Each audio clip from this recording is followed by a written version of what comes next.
Kingmakers IAS Academy for UPSC and TNPSC admissions. Call 9444227273.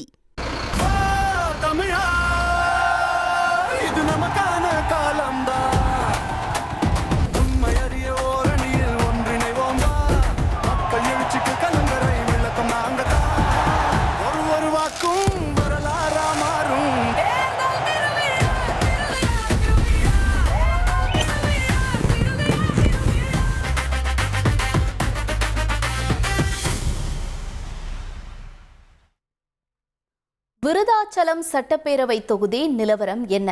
அந்த தொகுதி மக்களோட எதிர்பார்ப்புகள் என்னன்னு விரிவா பார்க்கலாம். மக்களே, உங்க தொகுதி பத்தி கொஞ்சம் தெரிஞ்சுக்கோங்க.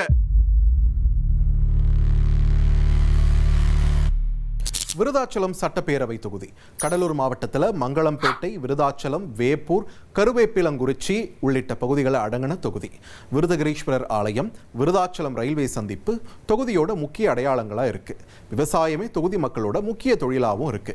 பிப்ரவரி 23 தேர்தல் ஆணையம் வெளியிட்ட இறுதி வாக்காளர் பட்டியலில் தொகுதியில் 1,18,319 ஆண் வாக்காளர்கள், 1,19,495 பெண் வாக்காளர்கள், 22 மூன்றாம் பாலின வாக்காளர்கள்னு மொத்தமா 2,37,836 வாக்காளர்கள் இருப்பதா தேர்தல் ஆணையம் தெரிவிச்சிருக்காங்க. தொகுதியில் இதுவரைக்கும் நடந்த சட்டப்பேரவை தேர்தல்களில் அதிகபட்சமா காங்கிரஸ் 5 முறை ஜெயிச்சிருக்கு.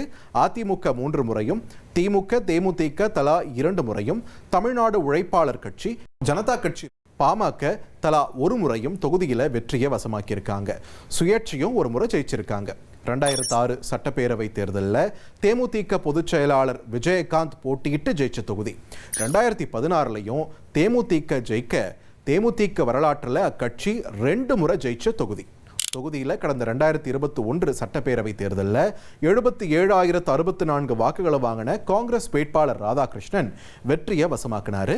அதிமுக கூட்டணியில் அவருக்கு கடும் போட்டியை கொடுத்த பாமக வேட்பாளர் கார்த்திகேயன் 76,202 வாக்குகளை பெற்று தோற்று போனாரு.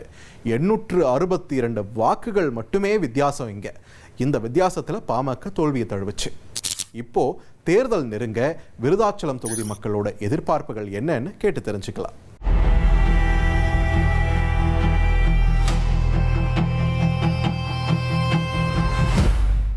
விருத்தாசலம் தொகுதியில் நீண்ட நாட்கள் கோரிக்கையான விருத்தாசலம் பேருந்து நிலையத்தை 2ஆக பிரித்து பொதுமக்களுக்கு போக்குவரத்து நெரிசலை தவிர்க்க வேண்டும்.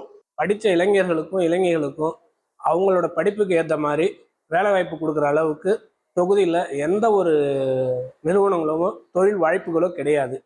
இருந்த 1-2 தொழில் நிறுவனங்களும் இழுத்து மூடிட்டாங்க. மணிமுத்தாறு ரொம்ப பெயர் பெற்றது, புனித நதின்னு சொல்லுவாங்க. அதுங்க வெளியூர்ல இருந்துலாம் எங்கெங்க இருந்துலாம் இங்க வருவாங்க. இப்போ மாசி மகத்துக்கெல்லாம் பாருங்க, அவ்வளோ பேர் வந்திருந்தாங்க. அவ்வளோ புனிதமான நதி அது.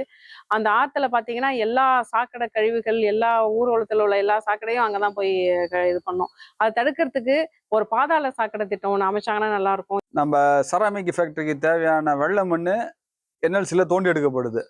அதை இங்கே வழங்குறதில்ல. நம்ம தொழிற்பேட்டைக்கு தேவையான மூலப்பொருள் இங்கேயே கிடைக்குது, 15-20 கிலோமீட்டர்ல கிடைக்குது. அதுக்கு எந்த அரசாங்கமும் திட்டத்தை நிறைவேற்றுறதில்ல. கடைவீதிக்கு அடுத்ததுன்னா பாலக்கரை தான். பாலக்கரையில ரொம்ப நாளா நாங்க கேட்டுட்டு இருக்கோம். பெண்களுக்கு ஒரு ஆத்திர அவசரத்துக்கு போறதுக்கு முடியல, பாத்ரூம் கட்டி கொடுங்க அப்படின்னு நகராட்சி கேட்டோம். தரான்னாங்க, இன்னும் தரல. 1956 உருவாக்கப்பட்ட அரசு மருத்துவமனையை மாவட்ட மருத்துவமனை அளவுக்கு தரம் உயர்த்திட வேண்டும்.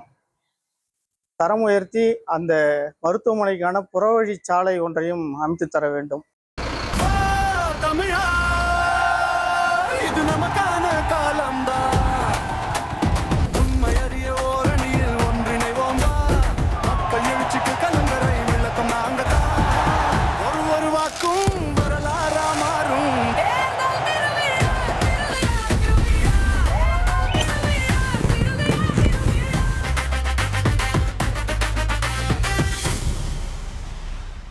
Kingmakers IAS Academy for UPSC and TNPSC admissions. Call 9444227273.